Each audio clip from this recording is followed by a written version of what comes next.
The first time I saw her teach, I was 300 yards upslope, hidden behind a windfall of old-growth cedar, watching through a spotting scope I'd modified with a digital recording attachment. It was early September 2009, in the Cascades of northern Washington, where the Pasaitan Wilderness meets the Canadian border, some of the most remote country left in the lower 48. I wasn't supposed to be there. The area had been closed to public access since June, ostensibly due to ongoing wildlife management operations. But I'd worked for Washington Fish and Wildlife for 17 years, and I knew bureaucratic language when I heard it. Ongoing operations meant something they didn't want to explain, something that required isolation and silence. I'd requested the posting specifically. After my divorce, after my daughter stopped returning calls, after I'd realized I was better at understanding animal behavior than human relationships, the Pasaitan seemed like exactly the kind of exile I deserved. Remote station, solo rotations, minimal supervision.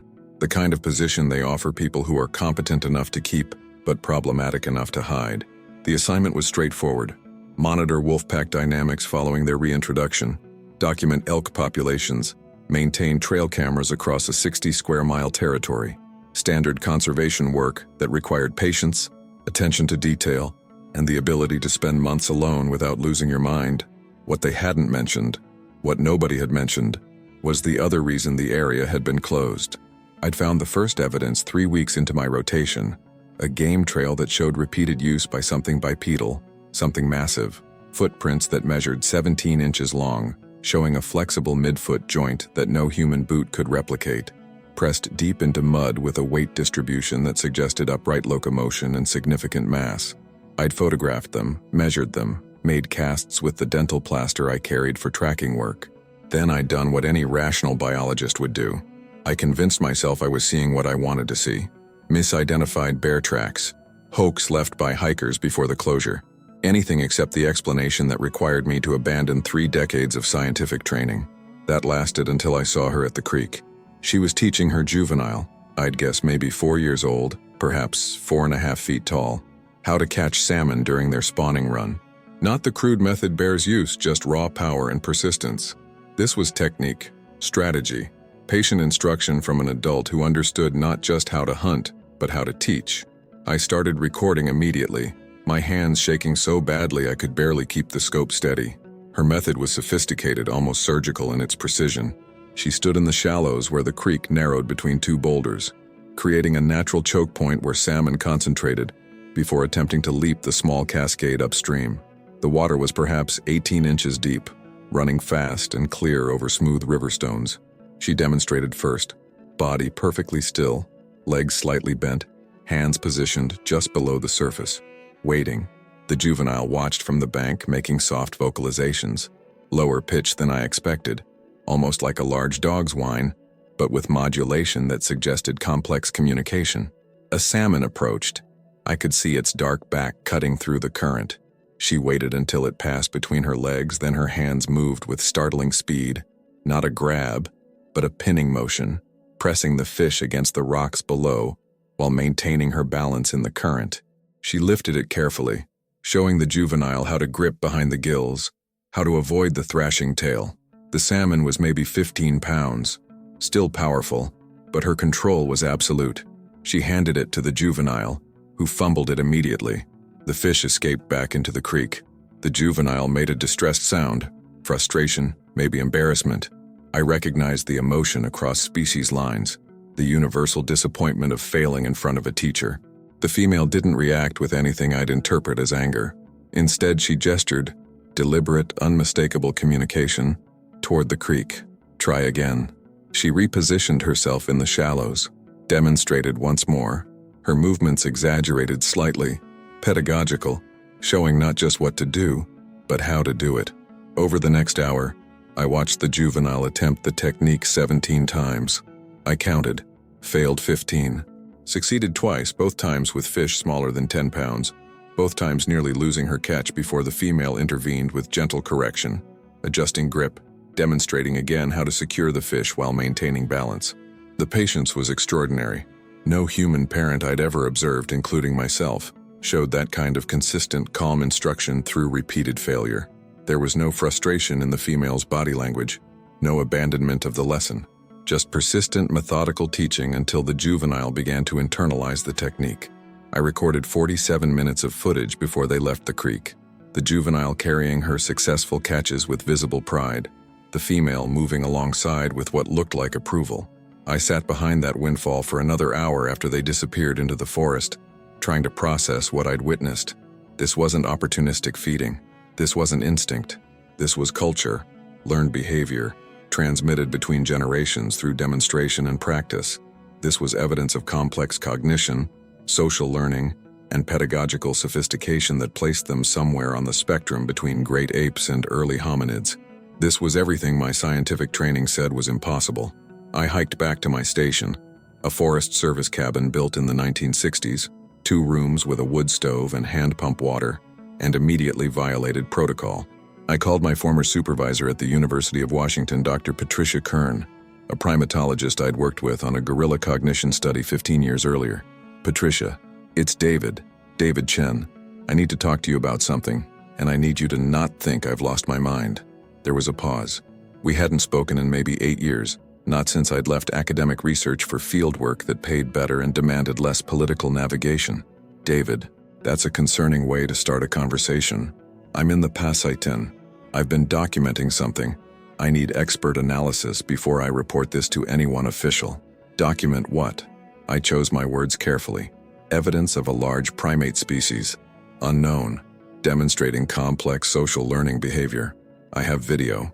High quality. I need you to tell me if I'm misinterpreting what I'm seeing." Another pause. Longer this time.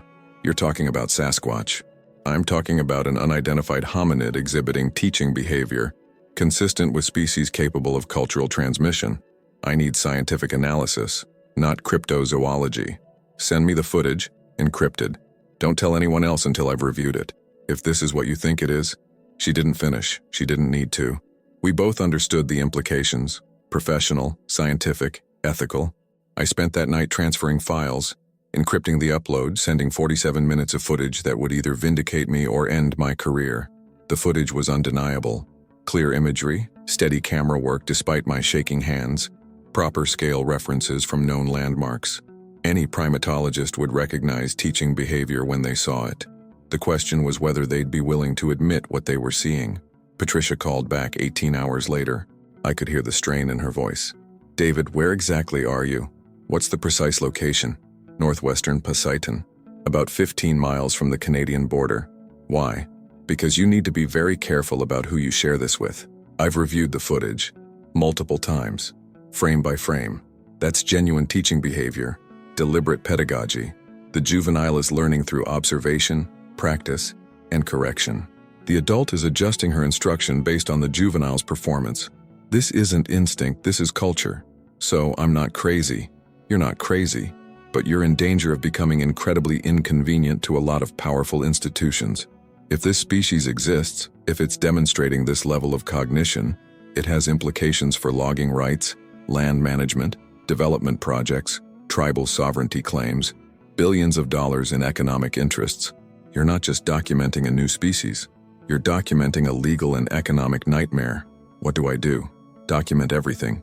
Collect physical evidence if possible. Hair, scat, anything for genetic analysis. But David, don't report this through official channels yet. Not until we have enough evidence that they can't bury it. Can't bury it? Patricia, this is the discovery of a species that will immediately become the most endangered animal on Earth. Think about what happened to mountain gorillas when their existence became public knowledge. Now imagine that with an American political system that values resource extraction over conservation. Think very carefully about your next move. I looked out the cabin window at the forest, now dark except for starlight. Somewhere out there, a female was teaching her young to survive, and I'd just made them exponentially more vulnerable by pressing record. I spent the next 3 weeks in a state of constant low-grade anxiety, documenting everything while trying to appear routine. My official reports mentioned wolf pack movements, elk population density, trail maintenance needs, standard field work that wouldn't attract attention. Meanwhile, I was establishing a network of concealed cameras covering the territory where I'd observed the female and juvenile. The species, I couldn't keep calling them subjects or specimens without feeling like I was reducing them to data, had established patterns. They used the creek corridor regularly, timed with salmon runs. They avoided the main game trails during daylight but crossed them frequently at night. They seemed to prefer areas with complex terrain, fallen timber, dense undergrowth, natural barriers that provided concealment and multiple escape routes. They were cautious, intelligent, and they'd survived in this landscape specifically because they understood how to remain invisible. I documented 14 separate encounters over those 3 weeks. Each one expanded my understanding of their behavioral complexity. The juvenile playing, there's no other word for it, in a meadow, throwing stones at tree trunks with increasing accuracy while the female watched from the tree line. Target practice, essentially. Developing motor skills through self-directed practice. The female processing plants with deliberate technique, stripping inner bark from specific tree species, collecting roots she dug carefully with a shaped stone, gathering berries she sorted by ripeness, knowledge of botany, seasonal availability, nutritional value, most significantly the female demonstrating tool use. I watched her fashion what could only be described as a digging implement, a stout branch with one end shaped to a wedge point, hardened in the coals of a small fire she'd built in a natural depression. She used it to excavate camas bulbs from compacted soil, showing the juvenile how to identify the plant, how to dig without damaging the bulb, how to replant portions to ensure future harvest. Fire use, agriculture, tool manufacture. Each observation pushed them further from unknown primate toward unknown people. That realization created an ethical crisis I wasn't equipped to handle. If they were people, cognitively, socially, culturally, then what I was doing wasn't field research. It was surveillance, and the implications of their existence wasn't a biology question. It was a human rights question. I called Patricia again. We need to talk about legal status. If they demonstrate personhood, stop. Don't say that out loud. Even on encrypted channels. Her voice was tight with stress. I've been consulting with colleagues very carefully without revealing source material. The consensus is terrifying. If they're classified as hominids showing human-level cognition, they could theoretically claim legal personhood, which means land rights, resource rights, tribal affiliation claims. Do you understand what that would mean for every logging operation, mining claim and development project in the Pacific Northwest? It would mean respecting their territory. It would mean economic catastrophe for industries worth hundreds of billions of dollars. David, I've been approached, indirectly through academic channels. People are asking questions about what I'm working on. Someone knows you're documenting something. The hair on my neck stood up. How is that possible? I haven't filed reports. Your satellite data uploads. Your requisition requests for additional camera equipment. The pattern of your movements tracked through the GPS transponder all field personnel carry. You're required to carry it for safety, but it means someone can reconstruct where you're spending your time. And if someone's analyzing that data with the right questions, I looked at the GPS unit clipped to my vest. Required safety equipment. Tracking device. What do I do? Finish your rotation. Act normal. Transfer your data to multiple secure locations before you leave the field. Then we need to have a very serious conversation about publication strategy and legal protection. Legal protection for them or for me? Both. This is going to get complicated. She was right, but she was also optimistic about the timeline. Things got complicated much faster than either of us anticipated. 2 days after that conversation, I encountered other humans in the restricted area. I was checking cameras near the creek when I heard voices. Male, professional, using radio protocol. I concealed myself in heavy brush and watched as 3 men in Forest Service uniforms examined the area where I'd observed the teaching behavior weeks earlier. They were documenting tracks I'd deliberately left unmarked, photographing scat I'd planned to collect, measuring the salmon processing site with professional thoroughness. One of them spoke into a radio. Confirmed activity in Sector 7. Multiple individuals.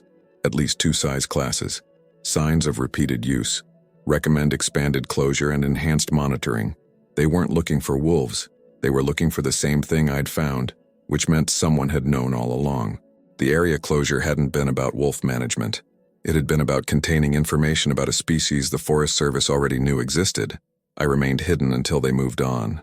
Then I hiked back to my cabin through terrain rough enough that GPS tracking would look like normal patrol pattern. My mind was racing through implications. How long had they known? How many were being monitored? Was this family group isolated or were there others? Most importantly, what was the end game?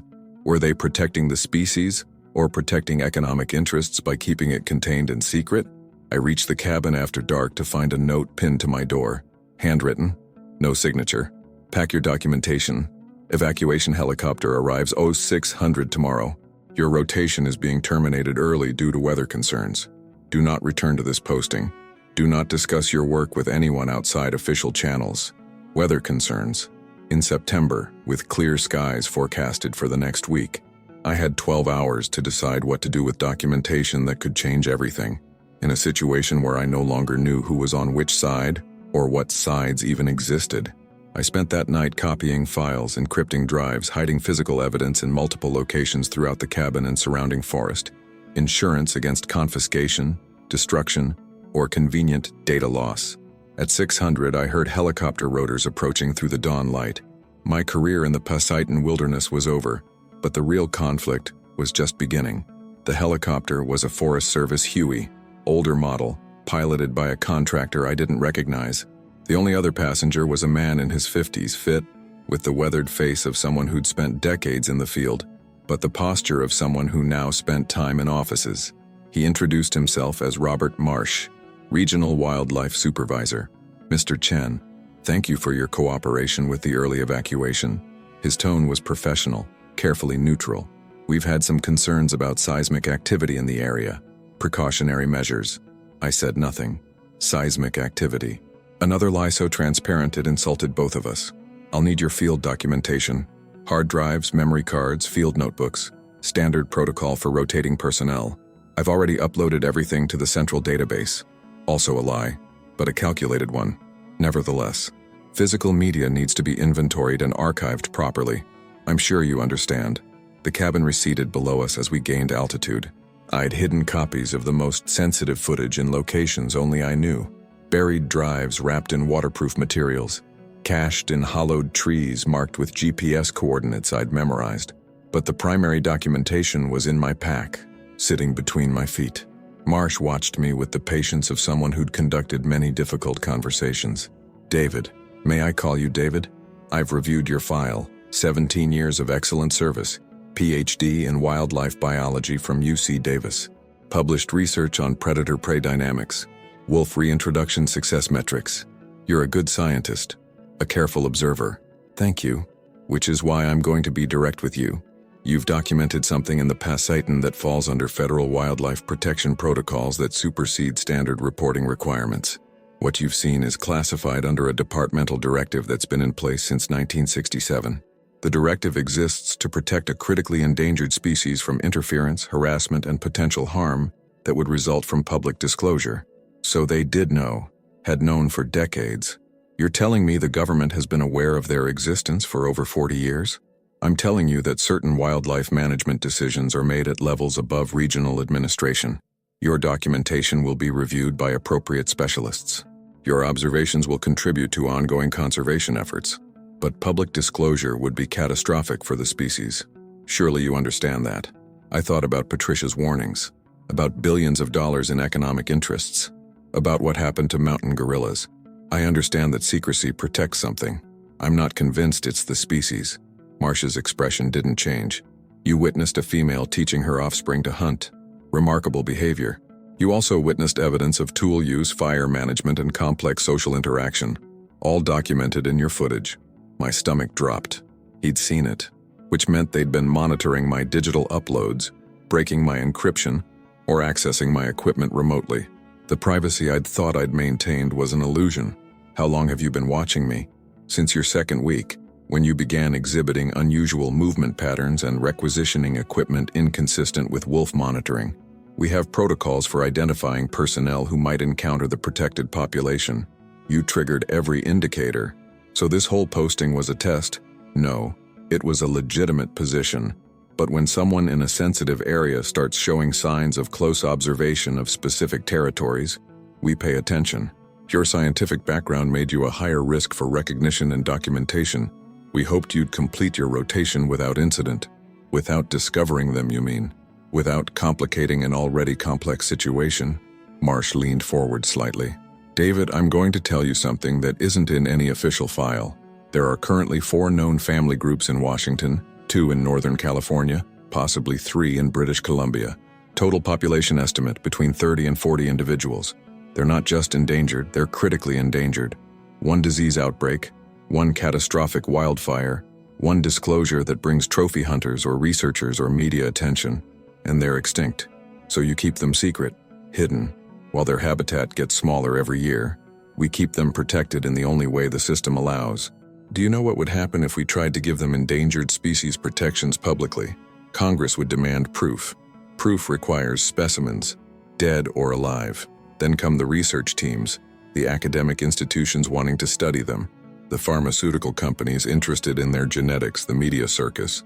Look what happened when a new species of monkey was discovered in Myanmar.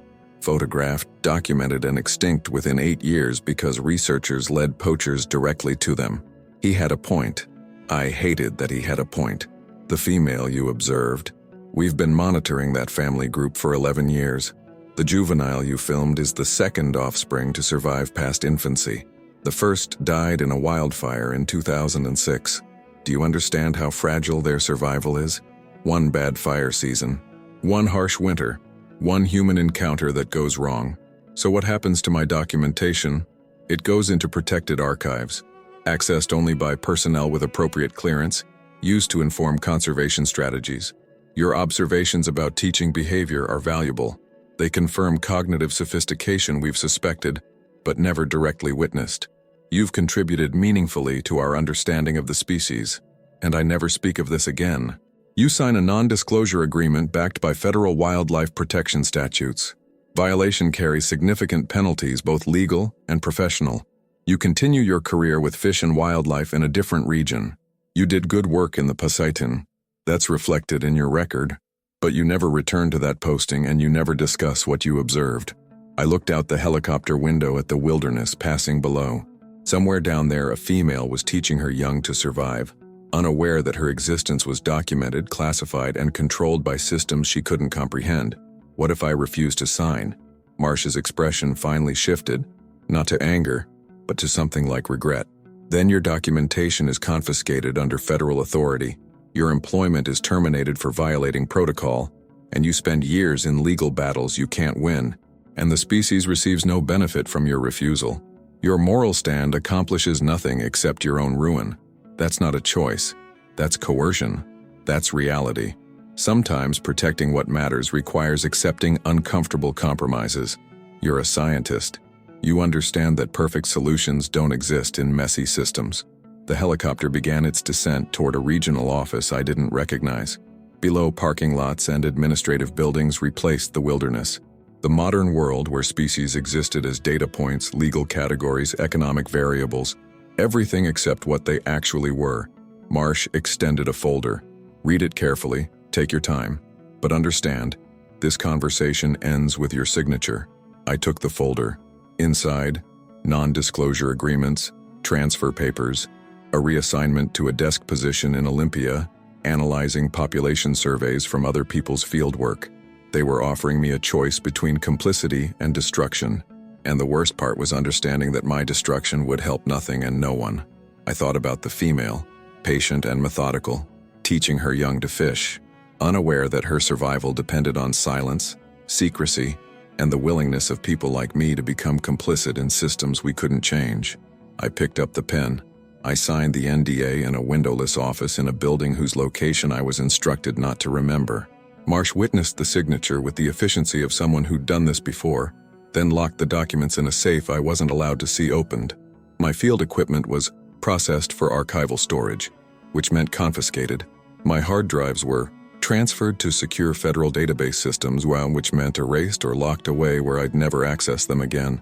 They gave me a transfer letter to a position in Olympia, GS-12, same pay grade, ungulate population analysis coordinator, a desk job reviewing other people's data, producing reports no one would read, attending meetings about budget allocations and interagency cooperation protocols.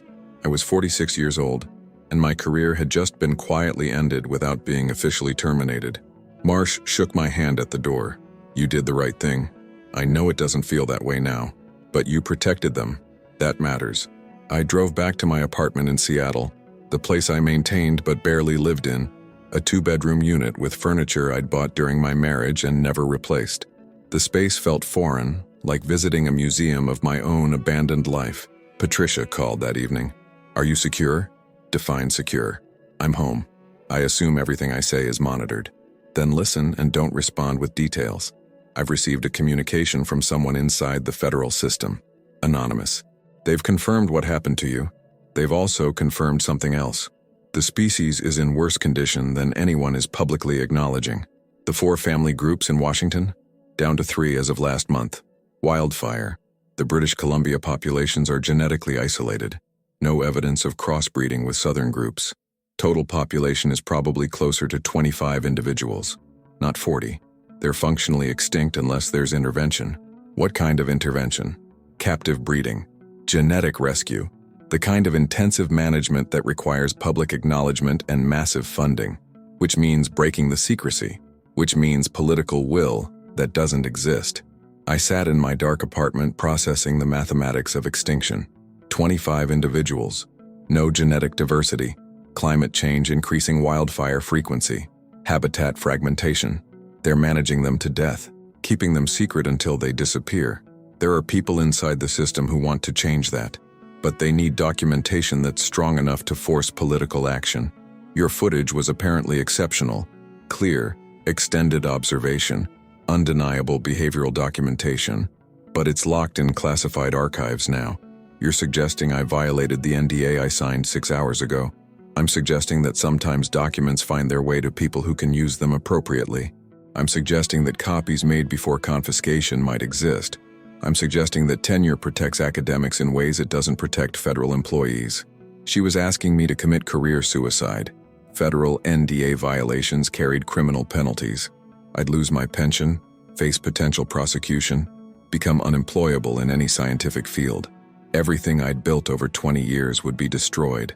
But 25 individuals, teaching their young to hunt, making tools, building fires, demonstrating cognitive complexity that placed them firmly in the category of people, rather than animals, going extinct in secret while we protected logging revenues and mining rights.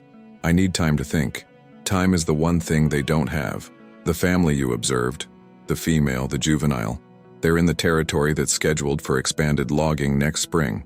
The Forest Service is planning to redesignate the area as selectively harvestable, which means road access, which means human presence, which means that family group gets displaced or dies. They told me the area was protected by closure order, not by permanent designation. Closure orders expire. They're planning to let this one lapse in 18 months, after public attention has moved on. By the time logging operations begin, your family will be gone, driven out, dead, or pushed into territory already occupied by another group, which means conflict, potential mortality, definitely reproductive failure. I felt something crystallize in my chest. Not quite rage, not quite despair, something colder and more focused. What do you need from me? Everything you kept, every backup you made, every piece of documentation you have hidden. We build a package that's scientifically unassailable. We approach the media through academic channels. We force the conversation into the public sphere where they can't suppress it quietly. And I lose everything. You lose your federal career. You gain something else. The knowledge that you didn't let them disappear for bureaucratic convenience. I walked to my window.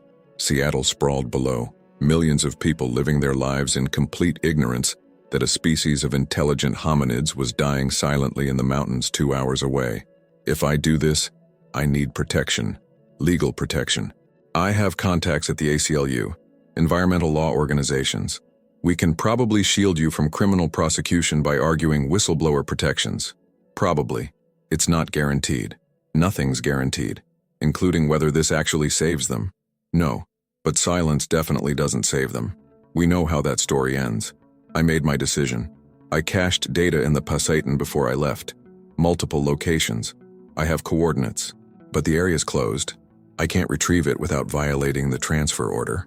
Then we find someone who can. Someone with legitimate access or enough wilderness skill to enter and exit undetected. That's asking someone else to take criminal risk. That's asking someone who cares more about the right outcome than their own convenience. Those people exist. We just have to find them. We spent the next 2 weeks building a network. Patricia contacted colleagues in primatology, conservation biology, environmental law. Each conversation was careful, oblique, revealing only what was necessary to gauge trust and commitment. Some people shut down immediately. Too risky, too controversial, too potentially career-ending. Others leaned in, recognizing the same moral clarity I'd felt in that dark apartment. We found our person, Marcus Webb, ironically the same Forest Service liaison who'd led the failed geological survey I'd sabotaged years earlier. He'd left federal service, disillusioned by what he called systematic prioritization of extraction over conservation. He now worked for a tribal environmental protection organization with jurisdiction over ancestral territories that included the Pasaitan. He could access the area legally. More importantly, he would. I spent 3 years watching data get buried for political convenience, he told me over encrypted video call. Good science ignored because it inconvenienced someone's quarterly earnings. If you're telling me there's documentation of a species that needs protection, and that documentation is being suppressed, then retrieving it is exactly the kind of work I signed up for. I gave him coordinates, descriptions of cache locations, instructions for identifying the waterproofed containers I'd buried and hidden. This is federal wildlife documentation. If you're caught, I'm operating on tribal land under indigenous environmental protection protocols. The federal government can object, but jurisdiction is complicated. We've been winning those fights lately. Worst case, I face trespassing charges. I can live with that. 2 weeks later, he called with 3 words. I have it. Patricia secured the material, began the process of verification and authentication. She recruited 2 additional primatologists to review the footage independently, providing analysis without revealing source material. Their reports were unanimous. Complex teaching behavior, tool use, social learning, cognitive sophistication consistent with hominid intelligence. We had our evidence. Now we needed strategy. We go public through academic channels first, Patricia outlined. Submit to peer-reviewed journals simultaneously. Science, Nature, American Journal of Primatology. Release a preprint server version the same day. Contact environmental journalists with scientific credentials. Build a wave of coverage that's too distributed to suppress. By the time federal agencies react, the information is already public and scientifically validated. They'll destroy me. They'll try. That's why we're announcing everything under joint authorship. You're not a lone actor making unsupported claims. You're part of a research team presenting peer-reviewed findings. It's harder to discredit institutional collaboration. I thought about the female, teaching her young, unaware that her survival now depended on my willingness to burn down everything I'd built. Do it, I said. Release everything. The paper was titled, Direct Observation of Complex Teaching Behavior in an Unidentified North American Hominid Species, Implications for Conservation and Cognitive Evolution. We submitted simultaneously to Science and Nature on October 15, 2009. Preprint versions went live on arXiv the same hour. The response was immediate and bifurcated. Scientific community, cautious interest mixed with deep skepticism. Media. Explosive coverage ranging from serious investigative journalism to tabloid sensationalism. Federal agencies. Complete silence for 72 hours, followed by a coordinated response denying everything. The Forest Service issued a statement. Recent claims regarding unidentified species in the Pacific Northwest are not supported by verified evidence. The referenced footage appears to show misidentified wildlife or potential hoax material. The area in question has been closed for routine wildlife management, not for reasons related to unsubstantiated species claims. The Department of Interior followed. We take all species protection seriously. However, extraordinary claims require extraordinary evidence. The material presented does not meet the scientific standards necessary for species designation or habitat protection measures. They were using the scientific process against us, demanding evidence while simultaneously controlling access to the only place where evidence could be gathered. Elegant bureaucratic jujitsu, but they couldn't control everything. Within a week, 3 separate groups reported similar observations. Hikers who'd seen something years earlier but never reported it. Indigenous communities who'd known about the forest people for generations but hadn't shared with outsiders. A logging crew that had found tracks and destroyed them because acknowledging their existence would shut down operations. The silence was breaking, not because of our paper, because our paper gave permission for others to speak. The tribal nation whose territory included the Pasaitan, filed a federal lawsuit demanding immediate endangered species protection for what they called the Ancient Ones, beings that had featured in their oral history for centuries. Their legal standing was different than ours: treaty rights, sovereignty claims, ancestral territory protections. The federal government couldn't dismiss them as easily as they could dismiss scientists. Environmental organizations filed supporting briefs. Legal precedents were cited. The case moved through federal court with surprising speed, probably because someone high in the system recognized that dragging it out would generate more publicity than resolving it quickly. I lost my job, as expected. The termination letter cited violation of federal non-disclosure agreements and mishandling of classified wildlife documentation. My pension was frozen pending legal review. I was unemployable in any government conservation role. Patricia lost nothing. Tenure protected her exactly as she'd predicted. She became the public face of the research, fielding media interviews with the kind of careful scientific communication that made her simultaneously credible and impossible to dismiss. I became the cautionary tale, the whistleblower who'd sacrificed his career for a species that half the country thought was a hoax. The court case concluded in March 2010. Federal judge ruled that pending comprehensive review of evidence and territory assessment, the Pasaitan wilderness closure would remain in effect, with expanded boundaries and explicit prohibition of logging, mining, or development activities. Not permanent protection, temporary emergency measures while further study was conducted. It was a compromise that satisfied no one but prevented the worst-case scenario: immediate habitat destruction. The real victory came quietly months later, through channels most people never heard about. The tribal nation negotiated directly with federal agencies, leveraging treaty rights and threatening prolonged legal battles. The result: permanent designation of 240 square miles of wilderness as culturally and ecologically critical habitat under joint tribal federal management. No logging, no mining, no development, limited research access, requiring tribal approval. The family I documented was protected, not because of scientific evidence, because of indigenous sovereignty and the willingness of people who'd always known about them to fight for their survival. I never saw them again. The area became off-limits even to me, especially to me as the person whose disclosure had triggered the entire conflict. The NDA I'd violated meant I couldn't legally enter the territory without risking prosecution, but Marcus kept me informed. He had legitimate access through his tribal environmental work. He didn't document extensively. That would violate the spirit of the protection, but he confirmed they were still there. The female, the juvenile, surviving in territory that was now legally defended. She's teaching another young one, he told me over coffee in Seattle, 2 years after the paper's publication. Smaller, maybe 2 years old, so she's bred successfully again. The juvenile you filmed is nearly independent now, still in the family group but spending time alone, developing her own skills. Population trend? Unknown. We're not conducting surveys that would require close observation, but we've documented evidence of at least 2 family groups in the protected territory, possibly 3, and we've had reports from British Columbia of cooperation with First Nations there to establish similar protections. It's not recovery, but it's not extinction. I worked as a consultant for environmental NGOs, making a fraction of my federal salary. I published papers on conservation ethics, whistleblower protections, the intersection of indigenous rights and wildlife management. I became an expert in the politics of species protection, the systems and incentives that determined which beings got to survive and which were sacrificed for economic convenience. I never stopped thinking about that morning by the creek, watching patient instruction pass between generations, the deliberate placement of hands, the gentle correction of mistakes, the persistence of teaching despite repeated failure. The female had been teaching her young to survive in a world that was increasingly hostile to their existence. She'd been doing it with the resources available: creek water, salmon runs, inherited knowledge passed down through lineages we couldn't trace.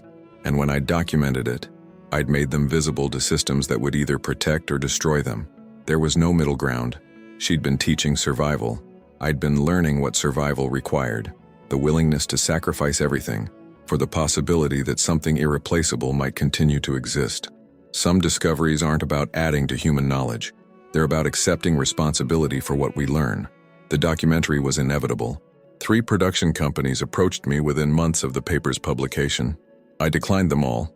Monetizing the family's existence seemed like another form of exploitation, but Patricia convinced me that a carefully produced film could shape public understanding in ways academic papers never would. You don't control the narrative by refusing to participate, she argued. You control it by choosing who tells it and how. Otherwise, you get sensationalist cryptid hunters making the story about monster hunting instead of conservation. We selected a documentary team that had produced award-winning environmental films, people who understood how to tell stories about vulnerable species without turning them into spectacles. The agreement was strict. No location disclosure, no active filming in protected territory, story focused on conservation ethics and indigenous rights rather than creature feature drama. The Last Teachers premiered at Sundance in 2012.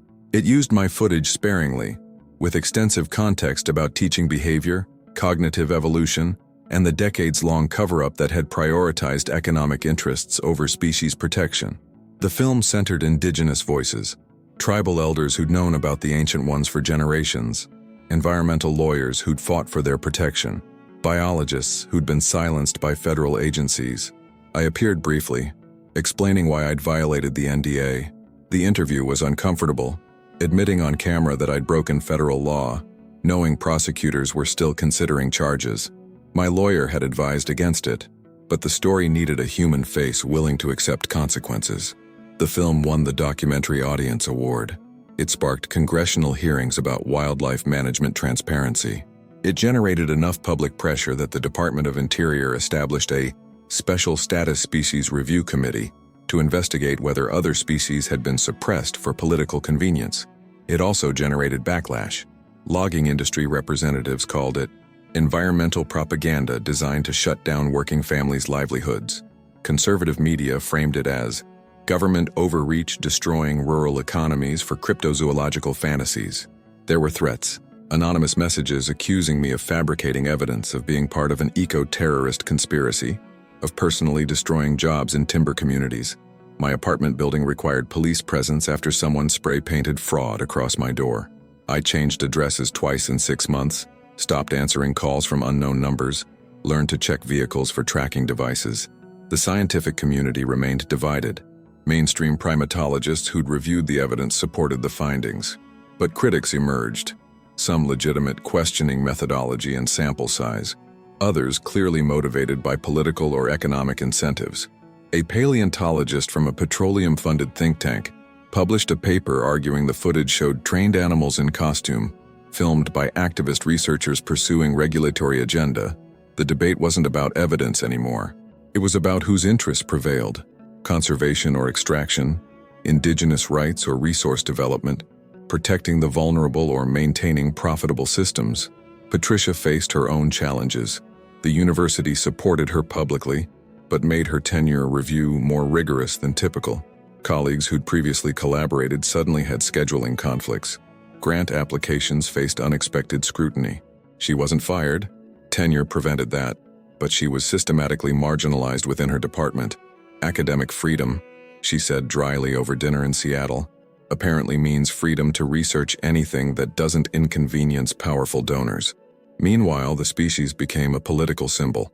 Environmental groups used them as flagship examples of conservation needs. Property rights advocates used them as examples of regulatory overreach. Indigenous rights organizations used them to argue for expanded sovereignty. Everyone projected their own agenda onto beings who simply wanted to teach their young and survive another season. The protected territory became a flashpoint. Logging companies filed lawsuits claiming the designation violated their existing contracts. Mining interests argued that rare earth deposits under the wilderness were strategic national resources. Recreational groups demanded access for hikers and hunters. Every constituency wanted something. The federal government responded by establishing a compromise framework. The core territory, 120 square miles, would remain permanently closed under joint tribal federal management. The surrounding buffer zone, another 120 square miles, would allow limited monitored activities after environmental impact reviews. It wasn't what we'd fought for, but it prevented the worst outcomes. Marcus continued monitoring the protected territory through his tribal environmental work. He reported increasing signs of habituation. The families were using the core territory more extensively, showing less avoidance behavior, suggesting they'd recognize the area as genuinely safe. "I think they understand," he told me during one of our irregular check-ins. "Not the legal mechanisms, obviously, but they understand that humans are now consistently staying out of certain areas. They're adjusting their behavior accordingly, expanding their range within the protected zone. I found evidence of den sites that would have been too close to human activity before the closure. They're reclaiming space. That observation, species-level behavioral adaptation to human protection rather than human threat, suggested cognitive flexibility we'd only hypothesized about. They weren't just intelligent. They were strategically intelligent, capable of recognizing and responding to changing threat matrices. I wrote a paper about it, carefully avoiding any data that would reveal specific locations or behaviors that could be exploited. The paper was rejected by 3 journals before finding acceptance in a conservation biology quarterly. The reviews were telling. "Interesting hypothesis, but lacks verification data."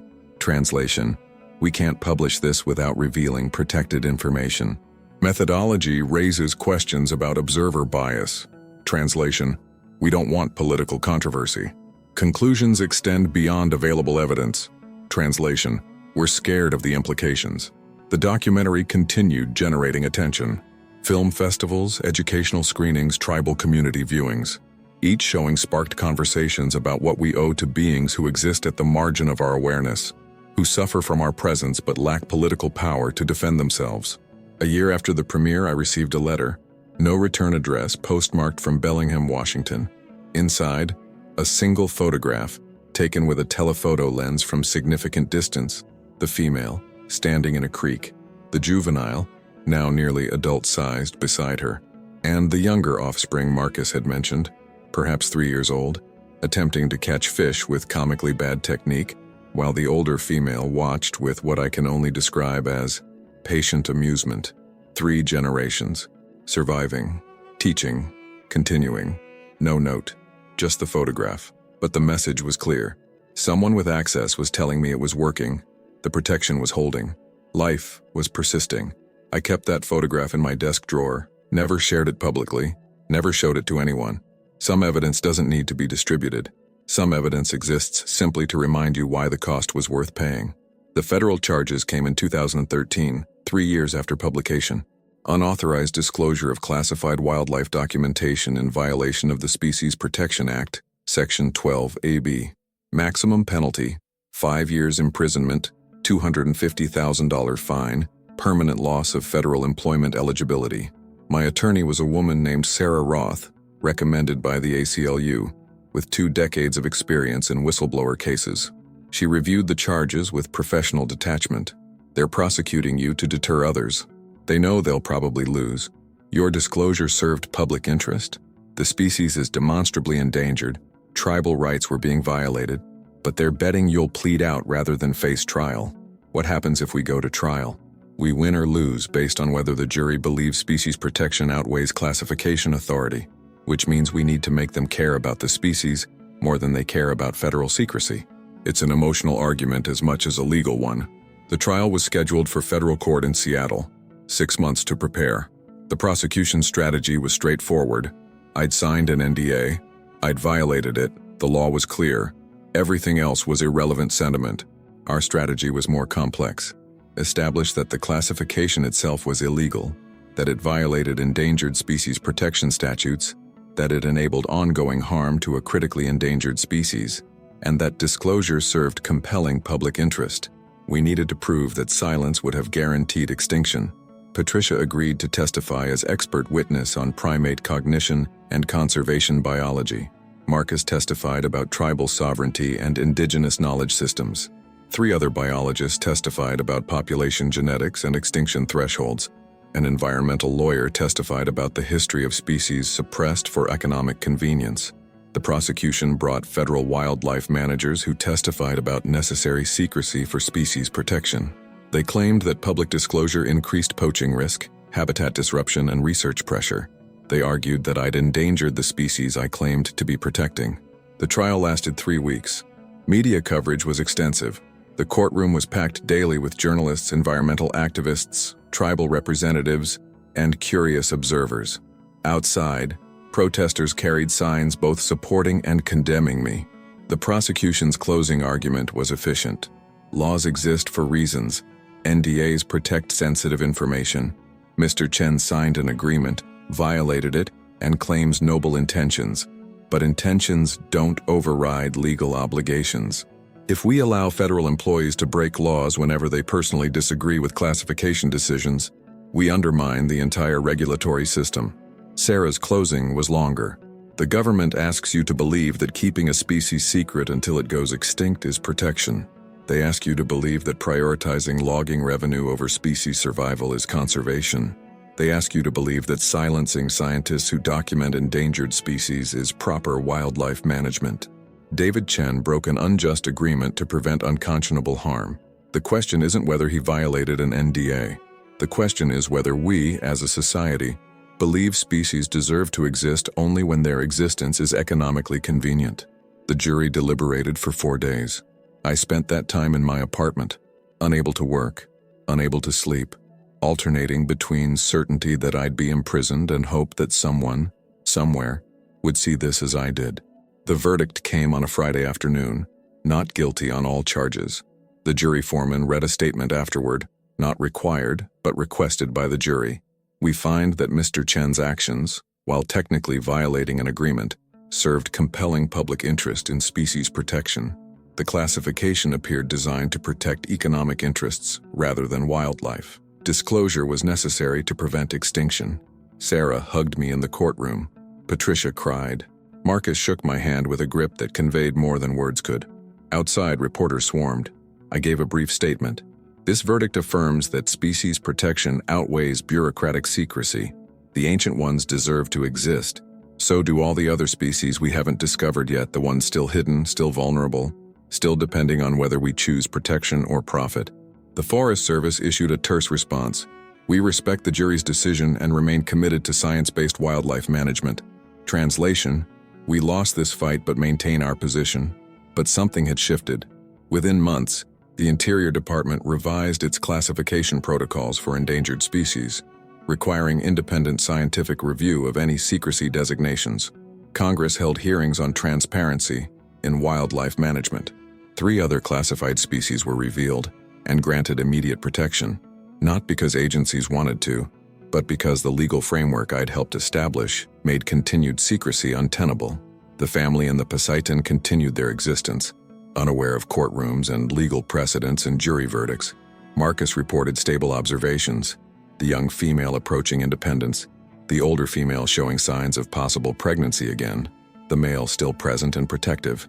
Population estimates improved, better survey methods, expanded tribal monitoring, cooperation with Canadian authorities, maybe 40 individuals total across protected territories, still critically endangered, still one catastrophic event away from extinction, but not declining anymore, holding steady, possibly growing.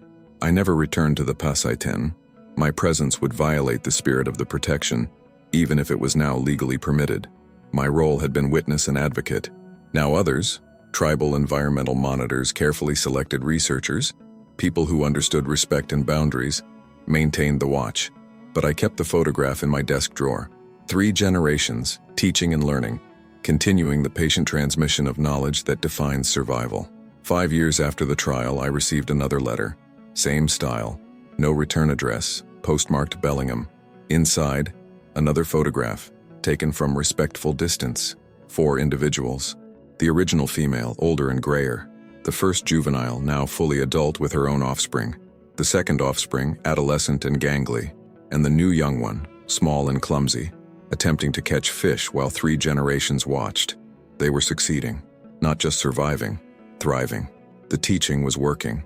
Knowledge was passing forward. Life was continuing despite everything we'd done to threaten it.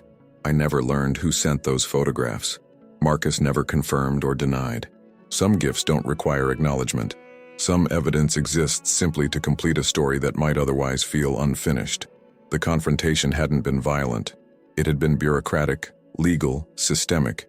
Humans arguing with other humans about whether non-human people deserved to exist. The ancient ones had taken no part in it, made no arguments, presented no case.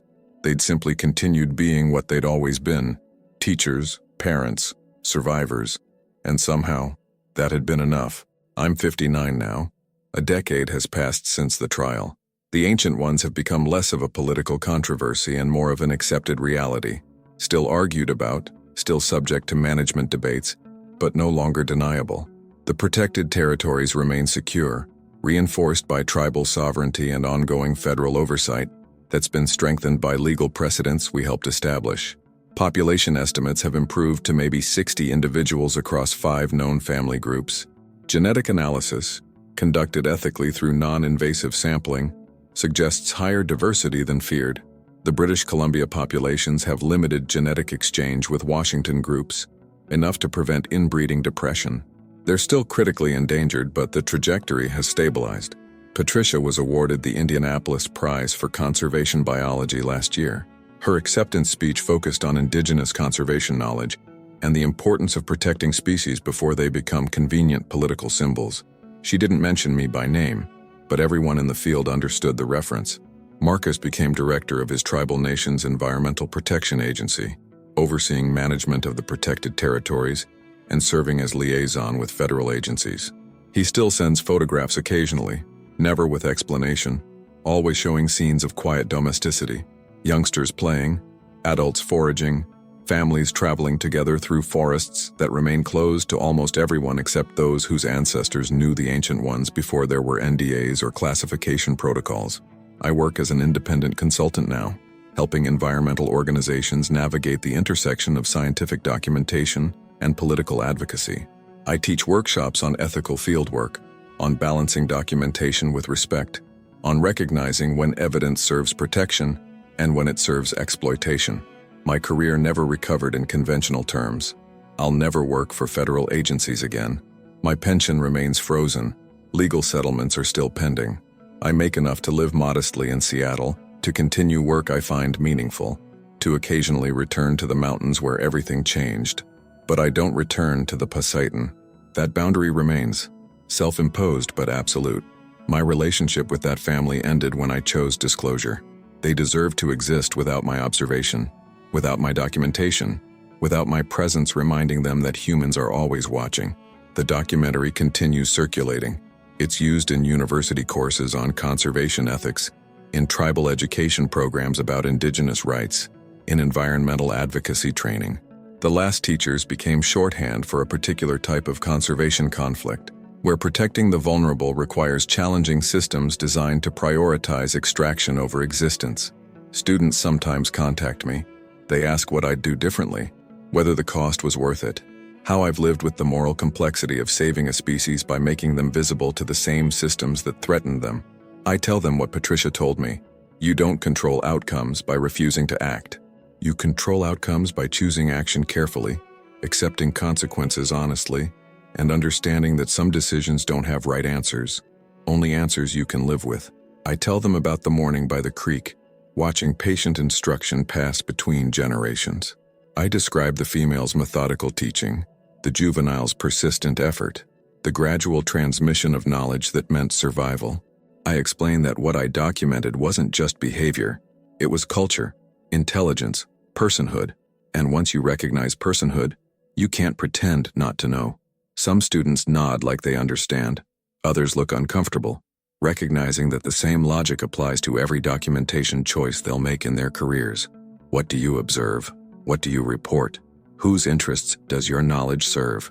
There are no easy answers, only consequences. Last month I received a letter from the Forest Service. After 13 years, they've agreed to restore my pension, a settlement acknowledging that my whistleblower status entitled me to certain protections, even for classified material. It's not vindication, exactly. More like institutional fatigue, a decision that fighting me forever wasn't worth the resources. The letter included a formal apology for any misunderstanding regarding proper protocols for reporting sensitive wildlife observations, bureaucratic language that avoids admitting wrongdoing while technically acknowledging error. I deposited the settlement check, used it to fund scholarships for indigenous students pursuing conservation biology. Better it serve the next generation than sit in my account as abstract compensation for abstract harm. I'm writing this now because stories need endings, even when the actual story continues. The ancient ones are still out there, still teaching their young, still navigating a world that finds their existence inconvenient. They're protected by laws we fought for, by territories we defended, by systems that almost destroyed them before deciding protection was politically preferable to extinction. They don't know any of this. They know what matters: where salmon run, which plants are medicinal, how to survive winter, how to teach children. The knowledge that's kept their lineage alive for however long they've existed, thousands of years probably, surviving in margins, adapting to threats, persisting through whatever catastrophes eliminated other hominid species. They're still here. That's what matters. Sometimes I think about the female making that first deliberate gesture, hand raised, acknowledging my presence, establishing a boundary. She'd known I was there all along. She'd made a choice to reveal herself, to trust that I might be different from other humans who'd threatened her kind. I hope I honored that trust. Not perfectly. Perfection wasn't possible, but adequately. Enough to matter. Enough that her grandchildren now fish in creeks protected by laws that didn't exist when she taught her first offspring to hunt. That's not redemption, but it's something.